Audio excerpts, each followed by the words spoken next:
Hello दोस्तों, welcome back to विकृत। और आज हम एक ऐसे ही केस के बारे में बात करने जा रहे हैं जिसके अंदर ड्रामा भी है और राज भी है।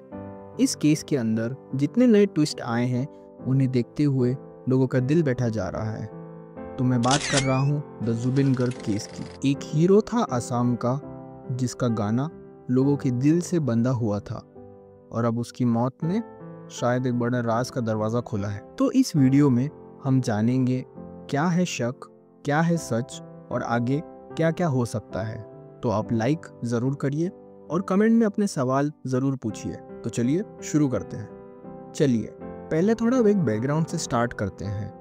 जुबिन गर्ग, जिन्हें लोग प्यार से द वॉइस ऑफ असम के नाम से जानते हैं, 19 सितंबर 2025 को उनका सिंगापुर के अंदर निधन हो गया। वो सिंगापुर के अंदर नॉर्थ ईस्ट इंडिया फेस्टिवल के अंदर परफॉर्म करने गए थे।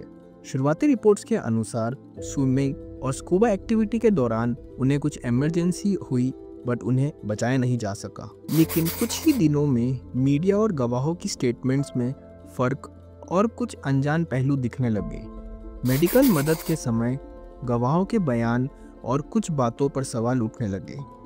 तब से यह केस रोज़ नए ट्विस्ट और एलिगेशन लेकर आ रहा है और अब ये सिर्फ एक एक्सीडेंट नहीं रहा, यह एक डिटेल इन्वेस्टिगेशन बन गया है। तो हम देखते हैं कि यह केस कैसे आगे इवॉल्व हुआ स्टेप बाय स्टेप। तो चलिए देखते हैं। जुबिन सिंगापुर में समुद्र के अंदर स्विमिंग कर रहे थे, तभी उन्हें सांस लेने में कुछ तकलीफ महसूस होती है।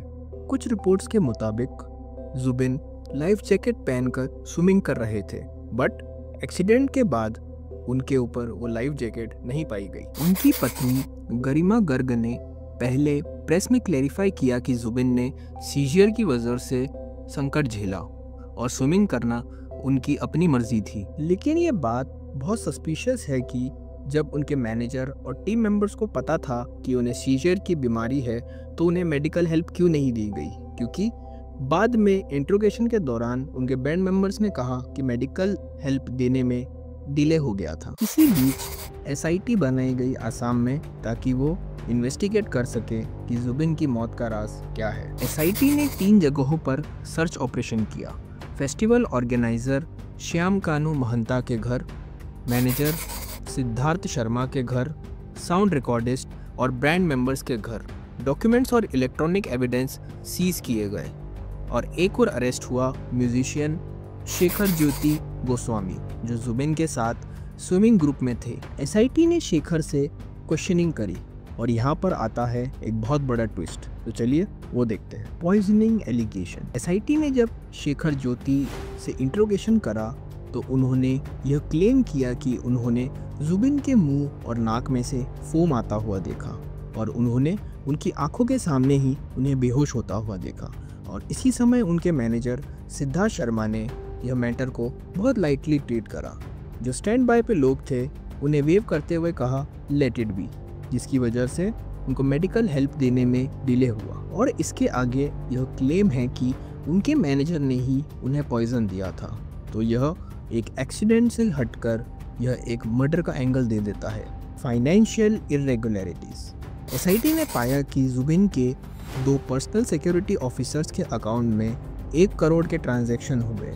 ये खुला सवाल है कि यह पैसा कहां से आया और कहां गया और क्या इनका लिंक केस से है। 1 अक्टूबर 2025 फेस्टिवल ऑर्गेनाइजर महंता और मैनेजर सिद्धार्थ शर्मा को अरेस्ट कर लिया गया। फेस्टिवल ऑर्गेनाइजर को दिल्ली एयरपोर्ट से अरेस्ट करा गया जब वो सिंगापुर से वापस घर लौट रहे थे, और जो मैनेजर है उन्हें गुड़गांव के एक अपार्टमेंट से अरेस्ट करा गया। उन्हें अरेस्ट करके गुवाहाटी ले जाया गया फॉर इन्वेस्टिगेशन पर्पस। असम की सीएम हेमंता बिस्वा शर्मा ने पब्लिक को ये अश्योरेंस दिया कि कभी एसआईटी की जो रिपोर्ट है और इन्वेस्टिगेशन है वो सेटिस्फैक्ट्री नहीं हुई तो ये केस सीबीआई को फॉरवर्ड कर दिया जाएगा। एक एनआरआई रूप कमल कलीटा जो उस याच ट्रिप में था ने इन्वेस्टिगेशन को ज्वाइन किया है।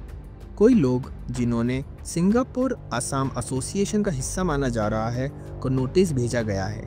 एक जुडिशियल कमीशन भी बनाया गया है जिसे गुवाहाटी हाई कोर्ट जजेस लीड करेंगे। एक सेकेंड पोस्टमार्टम रिपोर्ट जो कि असम के अंदर ही करी गई थी, वो रिपोर्ट जुबिन की वाइफ को हैंड ओवर कर दिया गया है। तो दोस्तों, अभी तक यह केस एक एक्सीडेंटल हाइपोथेसिस से मर्डर हाइपोथेसिस में चेंज हो रहा है, लेकिन अभी भी कुछ सवाल बाकी है। तो दोस्तों, पहला सवाल यह है कि क्या केस सिंगापुर जुरिडिक्शन से असम जुरिडिक्शन में पूरा ट्रांसफ़र हो गया है, और जो पोस्टमार्टम रिपोर्ट है सिंगापुर के अंदर, क्या वो मैच करेगी जो कि रिपोर्ट असम के अंदर ली गई है। कुछ मीडिया रिपोर्ट्स यह क्लेम कर रही है कि जुबिन के मैनेजर ने उन्हें मेडिकल हेल्प देने में डिले करा, तो यह एक शंका बनती जा रही है। जुबिन की पत्नी गरिमा ने कुछ रिपोर्ट्स में अपील भी करी है कि केस उनके मैनेजर के खिलाफ न बनाया जाए। अगला सवाल है फाइनेंशियल इरेगुलरिटीज। बीएसओस के अकाउंट में 1 करोड़ पाए गए, उसका कनेक्शन क्या है? अगर वो पैसा किस सोर्स से आया है, और वो जुबिन के इवेंट में क्या कर रहा था? और आखिरी में सबसे बड़ा सवाल, अगर यह केस में पॉइजनिंग हुई है तो पॉइजन कौन लाया, कहाँ से लाया, और इसके पीछे क्या मोटिव था? तो दोस्तों, इस केस में एक नए गवाह की एंट्री होती है, जिनका कहना था कि उन्होंने बोट में कुछ सस्पिशियस लोगों को डिटेक्ट करा था, लेकिन उनके फ़ोन रिकॉर्ड्स मिसिंग हैं। और एक फॉरेंसिक रिपोर्ट भी कराई गई है, जिसके अंदर हमें यह पता चलेगा कि जुबिन के ब्लड में कोई टॉक्सिन्स थे या नहीं।